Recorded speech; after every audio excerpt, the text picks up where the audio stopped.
Udah nikah belum nih sekarang? Belum. Belum? Wow. Kenapa nyawa? Sikat, Cak.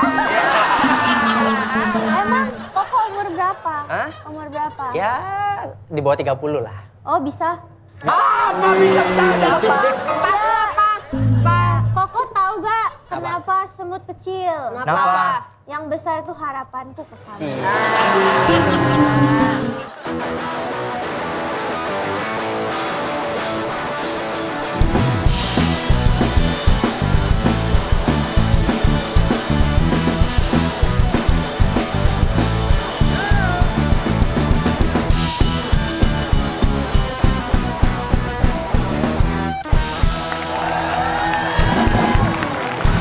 Halo, welcome to Talkpod bersama saya Indra Jegel Surya Insomnia tripod YouTuber.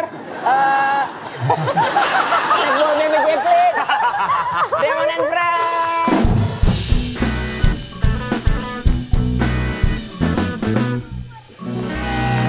Yang gorila gitu ya? Iya. Umi tripod YouTuber. Ada Kita hari ini ada apa, Pak? Hah? Hari ini ngapain, Kak? Kita hari ini syuting. hari ini biasa kayak Pelajarannya apa lagi? seperti biasa di Talkpod Agami kita akan mengembangkan sesuatu hal-hal yang kita belum tahu, akan kita datangkan expertnya. Kemarin kita udah ngobrol sama Sex Education sama Dr. Boyke. Yeay. Nah, kali ini kita akan Seks lagi ya? Asik! Seks lagi. Jadi, hari ini bintang tamunya adalah... Itu nih! Kenapa sih lo? Ini Liatin saya aja, katanya. Kita demen. hari ini kita ngobrolin soal apa, Cak? Hari ini kita kedatangan pengacara ganteng. Oh. Dia terkenal di TikTok gitu. Oh gitu. Iya. Dan ini penting nih sama kita kan karena kita juga banyak ya apa ya bilangnya ya sekarang banyak ada yang namanya UITE dan kita bermain sosmed Ya. gitu, ada yang influencer. Nah, Ya. kita tuh mau tahu tuh batasan-batasannya kayak apa. Nah, Nih, di TikTok si pengacara ini memiliki 18 juta views sejak akhir Mei. Wow. Ini viral Nih, dia Ya ya. kita Viral. lihat dulu VT-nya, kita lihat VT-nya. ini dia. Ada.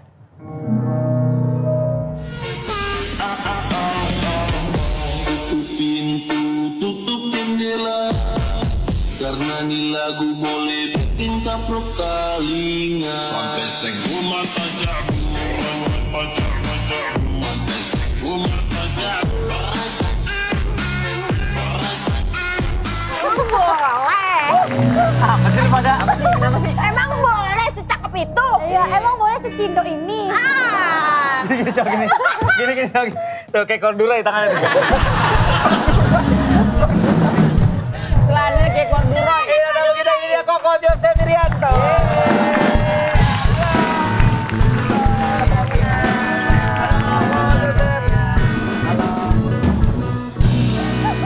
Kenapa nih? Aku Umi, biasa dipanggil sayang. Koko duduk, Kok. Oke, thank you. Ya. Saya mau di sini aja. Oh. Biar fokus. Ngapa lu di pinggir kayak sambal KFC? Pokoknya saya mau langsung nanya nih. Boleh. Kok temper gelas berapaan sekarang?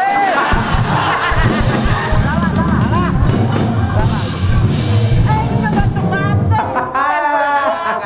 Kita akan fokus ngobrolin soal banyak sekali yang aku soal UITE, pencemaran nama baik gitu-gitu kok. Oh, siap. Apalagi kan sekarang kita hidup di dunia sosial media Sosial yang media. luas banget ya. lagi Nih, rame. misalnya kita memvideo, misalnya ada cewek videoin aku, terus dia ngomong kayak, ih manis banget ya Allah gitu misalnya. Nggak mungkin dong. Nggak mungkin dong ada cewek kalau lu manis banget gitu. Ada video yang misalkan saya lagi makan. Terus ada soundnya gini. Ini dia monyet yang juga hilang gitu. Ada. Anak TikTok banget nih ya. Tapi itu boleh nggak? Itu termasuk Apa? kena Dituntut Kena nggak? tuntut Oh, nggak? Enggak lah, boleh. kalau misalkan nggak ditujukan langsung enggak. yang bisa orang terjerat undang-undang ITE itu apa? Nah, yang bisa terjerat undang-undang ITE itu kalau misalkan ada unsur menghina, merendahkan martabat, menghina, Nggak denger. apa menghina, terus menghina, merendahkan martabat. martabat, Terus ngapain fitnah, lagi? dan lain-lain. Itu bisa masuk undang-undang ITE. Oh gitu. Merendahkan martabat. Iya, merendahkan martabat. Menghina secara fisik. menyerang kehormatan juga bisa masuk Kayak gimana? menyerang kehormatan aja, merendahkan orang lain. Kita kan nggak boleh merendahkan orang lain. Semua kan gitu ya? semua sama. Manusia sama, begitu. Terus kemarin aku lihat rame di sosmed soal ada ibu-ibu yang divideoin sama cewek juga, tapi dia sambil senyum-senyum gitu ngevideoin terus ibu itu marah. Itu tuh boleh nggak kita kasusin? Selama itu tidak ada unsur pencemaran nama baiknya, ya nggak bisa, karena itu adalah sebuah kenyataan kan, gitu. Tapi kalau misalkan ada unsur mencemarkan nama baiknya bisa masuk pasal Undang-Undang ITE pasal 27 ayat 1. Kita dituduh apa gitu? Ayat 3 maksud saya. Kalau misalnya review warung orang, terus Warung jelek orang. reviewnya. Review warung orang. Ya. Kalau review itu Undang-Undang ITE pasal 27 ayat 3 pencemaran nama baik ini kan ada peraturan lagi nih yang mengaturnya SKB Undang-Undang ITE. Kalau misalkan yang ditransmisikan adalah sebuah kenyataan, penilaian atau evaluasi, maka itu tidak termasuk pencemaran nama baik. Apalagi kalau review kayak gitu kan udah dilindungi dalam Undang-Undang Perlindungan Konsumen. Perlindungan konsumen pasal 4D itu bahwa hak konsumen ada salah satu yang didengarkan keluhannya. Begitu. Jadi fine-fine aja. Gak apa-apa, maksudnya kan walaupun ya kita mendengarkan keluhannya, tapi kan jatuhnya sekarang ke-up di sosmed gitu, akhirnya jadi ininya jadi malu. Jadi malu, nggak jadi sepi pelanggan. Iya, diperbaiki dia cara jualnya kayak gimana kayak gitu. Kalau ada yang suka nge-spill gitu, itu juga kena nggak dok? Ya sama kalau Spill dok sih. gimana? Nge-spill, dokter. Kok? Nge-spill ini loh kayak dia nggak suka sama orang, terus kan banyak yang komen spill dong siapa orangnya, terus habis itu dikasih tahu sama dia ini dia orangnya, itu kena nggak? Enggak, kalau misalkan nggak ada pencemaran nama baik, tidak ada unsur fitnah, tidak menyerang kehormatan, itu ya enggak. Itu kan kenyataan. Kenyataannya kayak gitu, tapi alangkah lebih baiknya yang ngomong lah kalau mau spill atau apa. Begitu. Koko, aku mau nanya. Kalau misalnya ngeliatin follow-followan, terus jatuh cinta sama Koko, kena pasal berapa? Mulai agresif tuh ya. Aku nggak boleh kalah sama Kak Umi. Ya enggak ada pasal, boleh Nggak ada aja. pasal, boleh. Boleh. Berapa kosong berapa? Apa lu kosong berapa lu? Jangan mau dimintain nomor telepon sama dia. Sales mobil. MLM. Ntar di WhatsAppin red card Apanja. Iya. Tapi dok lagi. Panggil dokter Boyka aja lah tadi kita ngomong. Enggak, gini, maksudnya ketika kita ada nih kasusnya pernah rame nih. Kita nge-spill orang, dia berbuat jahat sama kita.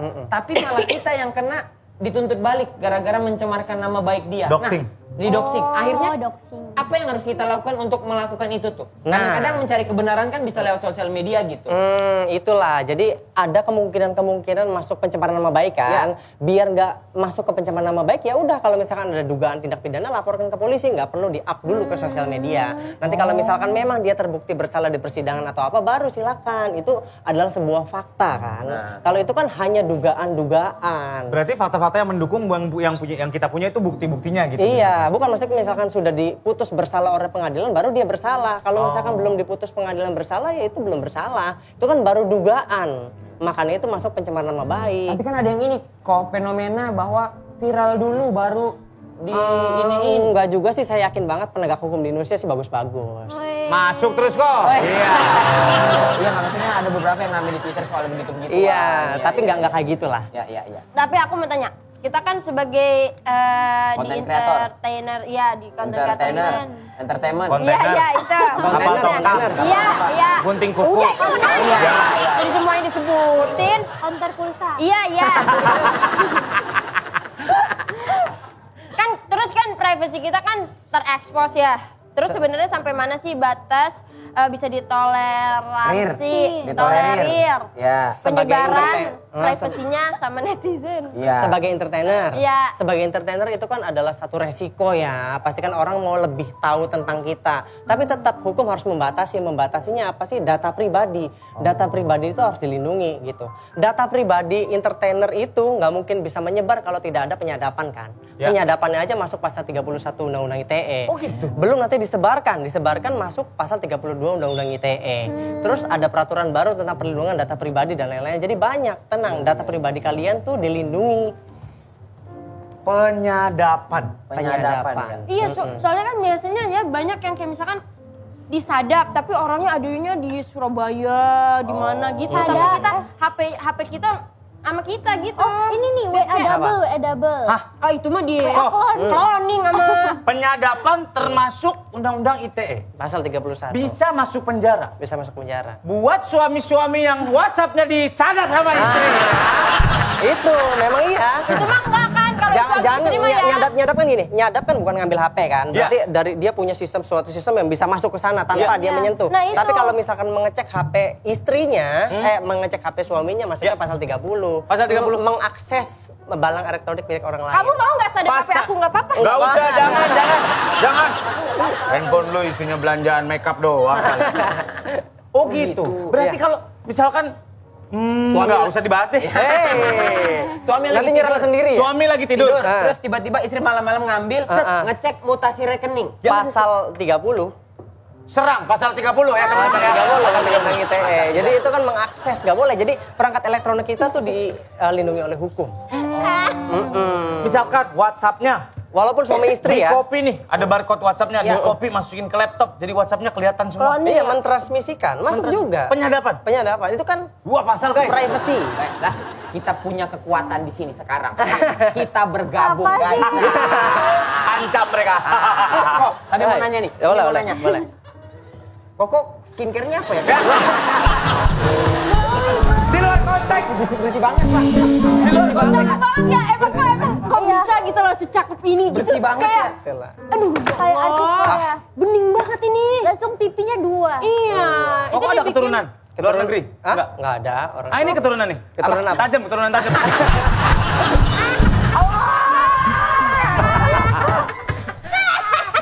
Kok berarti kok ini sekarang udah lawyer? Lawyer. Lawyer. Ya. S1-nya di mana? Di SH? Universitas Tarumanegara. Oh, Untar. Tahu anak Untar. Tahu, Untar. Kok Oi, playboy nggak dulu? Hah? Playboy nggak dulu? playboy ya biasa aja lah. Udah nikah belum nih sekarang? Belum. Belum. Wow. Kenapa nyawa? Sikat, Cak. Emang Koko umur berapa? Hah? Umur berapa? Ya di bawah 30 lah. Oh, bisa. Apa bisa? Pas. Koko tahu gak kenapa semut kecil? Kenapa? Yang besar tuh harapanku ke kamu. Sikat, kok. Bawa ke ruang sidang, kok. Iya. Jangan. Jangan. Ayo, belajar. Mau ambil rapot. Ayo belajar Belajar hukum. Belajar. Ya. Nah, bener nggak katanya belajar hukum tuh ngejelimet, memusingkan, harus pinter ngomong. Bener nggak sih? Enggak juga Ngapalin sih. pasal Enggak gitu. juga. Tapi ya memang kalau ngapalin pasal, mempelajari pasal ya harus dong. Apalagi jadi lawyer ya. Harus bisa punya persuasi yang bagus dan arguing tuh Iya, mesti kuat. harus gitu. ada argumen yang benar. Kalau misalkan enggak, kita gimana mau menyerang atau mempertahankan orang gimana? Koko, kalau masalah sexual harassment gimana? Kayak as simple as catcalling. Catcalling bener. Nah, gitu. ini bagus nih. Ada undang-undang baru nomor 12 tahun 2022. Ya. Di sana di pasal 5 ada pelecehan non fisik. Jadi pelecehan itu bukan hanya fisik yang kita pegang. Lawan jenisnya kayak gitu, tapi non fisik pun udah bisa, termasuk catcalling. Catcalling itu bisa dipenjara 9 bulan loh. 9 bulan. Melihat penuh nafsu kayak gitu bisa masuk. Melihat penuh nafsu sih gimana sih? Gini. Nah, Ya kan lihat ayam nafsu makan. Nafsu makan. bercandaan seksual mengarah ke seksual bisa kan, itu kan menyerang menurunkan harkat dan martabat lawan jenisnya. Kalau Itu dia termasuk pasal 5 Undang-Undang TPKS. Tapi dok, kalau kan ini Dok mungkin- lagi. Dok lagi. Kan, aku bilang apa? Parah dibilang anjing ih. Kok gini, maksudnya kadang, maksudnya itu kan cuman untuk, maksudnya kalau catcalling kan biasa rata-rata cewek ya. Kalau cowok yang dapat itu, kita boleh juga. Sama dong, nggak ada perbedaan gender untuk Oh, berarti nggak undang-undang. boleh dong, dokter gitu. Gua pernah tuh lagi jalan. Ada yang Q. Ya gue ikut aja, orang 50 ribuan. Kio itu beda. Itu beda. Kalau itu panggil saya dong, ikut saya. Bisa kena 9 bulan gara-gara Cuma catcalling, iya. Oh my Kan god. ada gerak tubuh mengarah ke seksual, gitu. Kalau Merendahkan misalkan martabat. ngupload nih ya, boyband Korea atau siapa gitu yang cakep, terus kayak captionnya nafsu gitu. Atau Rahim anget. rahim Ya, anget. itu kan delik aduan. Kalau orang yang merasa direndahkan baru melapor. Kalau orang lain ya nggak bisa. Gimana kalau catcalling kita mau laporin? Kan gak ada buktinya. Apa? Kalau kita Ya nanti biar penegak hukum yang mencari buktinya. Yang penting lapor aja dulu. Jadi yang namanya melapor ke aparat penegak hukum tuh nggak perlu kita tahu pasal, nggak perlu kita bawa mengumpulkan bukti, membantu boleh, tapi sebenarnya beban pembuktian tuh biar nanti penegak hukum yang mencari. Berani melapor. Gak cuma posting di sosial media. Benar. Berarti emang sebenarnya urutan misalkan kita mengalami ya apapun itu ya kejahatan, pelecehan dan segala Melapor macamnya. dulu yang penting. Ngelapornya gimana caranya kok? Yang lapor ke polisi. Ke polisi? Langsung, saya mengalami ini. Jangan main apa-apa sosial media. Kan itu belum tentu bener atau enggak. Kalau misalkan yang diserang itu ternyata bisa membuktikan bahwa itu tidak sesuai dengan fakta. Ya masuk pencemaran nama baik nantinya. Iya gitu. Seksual harassment itu sekarang ya, pasal-pasal ringan tapi berat itu pasal 5 tadi ya kan. Pemaksaan menggunakan alat kontrasepsi juga bisa masuk penjara. Pemaksaan? 5 sampai 9 Pemaksaan penggunaan alat kontrasepsi. Gini nih, misalkan lu pacaran sama cewek, Ya. Lu pakai KB aja dong, ya kan? Biarin Biar nggak hamil. Nggak hamil, nggak boleh kalau dia nggak mau. Kalau itu ke cewek. Kalau Ya, cowok enggak. yang dipaksa. Ya sama. Jangan. Ayo. Iya. Nah terus kalau misalkan Itu ada pasalnya juga? Ada pasal 8 Undang-Undang TPKS bisa dipenjara 5 sampai 9 tahun. Nah terus ada lagi nih, misalkan laki-laki dan perempuan tidak menikah hamil. Tidak menikah hamil. Iya, misalkan perempuannya memaksa si laki-lakinya, tanggung jawab dong, kamu harus nikahin aku, dia maksa untuk nikahin. Perempuannya bisa masuk penjara 9 tahun. Oh gitu. Pasal 10 Undang-Undang Tapi TPKS. dihamilin. Iya, tapi kan nggak Nggak ada boleh peraturan, paksaan. nggak boleh Kan dia maksa CDD. dia. Kalau hamil kan bukan salah satu orang aja, dua-duanya. Tidak mungkin ada kejadian itu kalau nggak ada Ya dua-duanya. berarti yang dirugiin perempuan dong. Iya, perempuannya merugikan dirinya sendiri. Kenapa dia mau? Benar. Benar, kalau bener kan? dipaksa gitu Iya, nggak benar. boleh. Oke. Tadi apa kamu bilang? Makanya jangan mau dicolok katanya. Apa? Dicolok. Ih, jangan mau dicolok. Lah kalau dia ini karyawan Bu Mame mau ngesuap. Itu kan colok hidung. Oh berarti emang kitanya harus Menjaga diri. menjaga diri dan Iya. membiasakan lapor ke polisi. Karena sekarang kan orang apa-apa. stigmanya kan nanti ribet, nanti Oh, apa. nggak ada. Nggak ada. Pas lapor polisi itu gratis dan pasti ditangani. Karena sudah tugasnya polisi itu mengayomi dan melayani masyarakat. Masuk. Nih, ada nih yang ringan. Apa? Udah menikah kan? Udah. Urus Surya. Ya. Nah, kalau misalkan istri nggak mau berhubungan seks dengan suaminya, jangan dipaksa. Kalau dipaksa bisa dipenjara 12 tahun. Sesuai pasal 46 Undang-Undang pasti KDRT. maksa-maksa ya. Catat. Pasti ya, ayo enggak gitu kan. 12 tahun. Kalau memaksa istri walaupun dia Kalau istri nggak ya. mau, 12 tahun. 12 tahun. Nggak boleh. Jadi kalau istri nggak Ayo, mood, ayo. yang dilakukan adalah apa? Nyeneng-nyenengin dia dong. Iya, benar. Kasih uang belanja dan sebagainya. Benar. Kayak gitu baru. Oh ya 12 tahun. Tanya kasus Nah. apa? Kasus apa bang? Bacok orang. Wah berapa tahun bang? Saya 6 tahun. Masnya kasus apa? 12 tahun bang. Ah, kasus apa? Maksa kisi. Maksa istri saya gini. Oh, Istri saya nggak mau pas gini. Saya paksa gini. Aduh. Terus nanti, tapi istri menolak itu jangan dijadikan alasan untuk para suami untuk melakukan hubungan seks di luar pernikahan ya. Kalau ada hubungan jadinya seks di luar selingkuh. pernikahan jadinya kan zina, 284 Jajan KUHP. ya. Zina juga kena pasal. Zina kena pasal, memaksa kena pasal. Jadi gimana yang bagus ya kan? Ya baik-baikin istri kalian lah. Jangan sampai istri kalian itu menderita kekerasan psikis juga tuh bahaya. yang kayak digrebek-grebek itu. Digrebek. Grebek. Yang digrebek-grebek itu. Kan misalnya dia suaminya memergoki istrinya selingkuh dengan cowok lain. Cowok itu bisa kena. Suaminya Suaminya memergoki Istrinya dengan cowok lain. Oh, oke. Terus menggerebek kayak gitu tuh sebenarnya nggak boleh, ya kan? Tapi dibolehkan kalau misalkan dilakukan oleh pihak yang berwajib. Jadi dilaporkan ke pihak berwajib yang Gerebek. iya yang melakukan itu. Jadi jangan ada tindakan sewenang-wenang kita Nah, mau apa-apa sendiri. Kalau misalnya istri kita atau suami kita, Tetap aja. tetap aja. Nanti ada banyak pasal-pasal sumpah itu. nggak sampai masuk. Ada tahu. Lihat. Nggak sampai masuk. Belum masuk. Masih libur belum beres. Iya, belum beres. Aku mau nanya, kalau masih pacaran dipaksa kena juga gak? Ya kena dong, semua pemaksaan itu ada pidananya pasti. Orang kan tadi saya udah jelasin, nggak disentuh aja bisa masuk pidana, apalagi disentuh. Tapi kalau dipaksa buat suka sama dokter, sama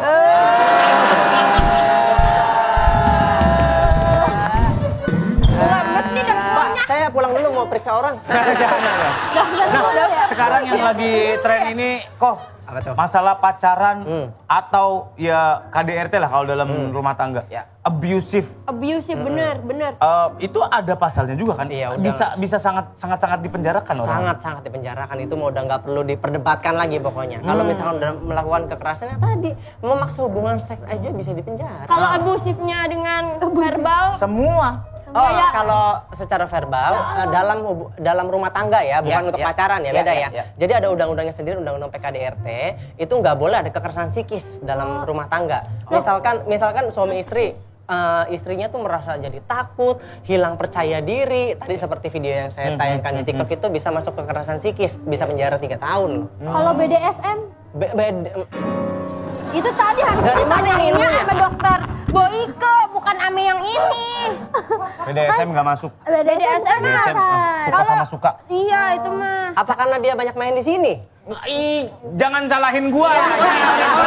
Jangan salahin Kalau kita dia ya. ngaco bukan salah gua, emang dia yang Iya nih. goblok.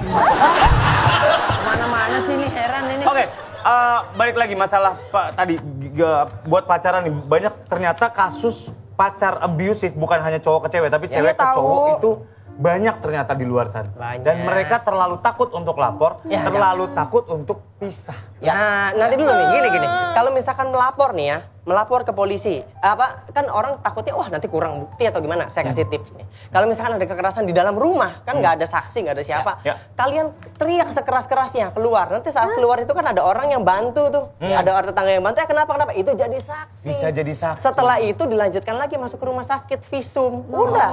Jadi cukup bukti. Jangan takut untuk melapor pokoknya. Nah, satu lagi yang penting. Kalau sudah melapor, jangan rujuk. Buat apa rujuk sama orang yang kasar? Iya. Bener enggak? Iya. Nanti kalau misalkan rujuk sama orang yang kasar itu dalam satu rumah lagi terus melakukan kekerasan yang lebih keras daripada kemarin gimana? Bisa bahaya ya. Itu nggak bisa ngelapor lagi kalau Bukan nggak bisa ngelapor lagi, tapi kalau misalkan Dai duluan gimana? Iya. Misalkan Aku lewat yakin duluan. dia bisa berubah. Betul. Aku yakin dia nanti akan berubah. Aduh. Tapi kadang yang toksik susah lepas. Kenapa itu? Gak tahu orang-orang gitu biasanya. Karena kecandu aja kayak toxic Iya. gitu tuh candu buat Ya udah kalau anak-anak misalkan Gen Z. memang candu, kalau terjadi sesuatu tanggung Iya. sendiri resiko. Betul. Iya, Udah iya, dipukulin, masih balikan. Udah dipukulin, masih mau balikan lagi, dipukulin lagi, balikan lagi sampai beberapa kali. Itu dalam bahasa hukum dan bahasa medisnya kalau nggak Apa? salah.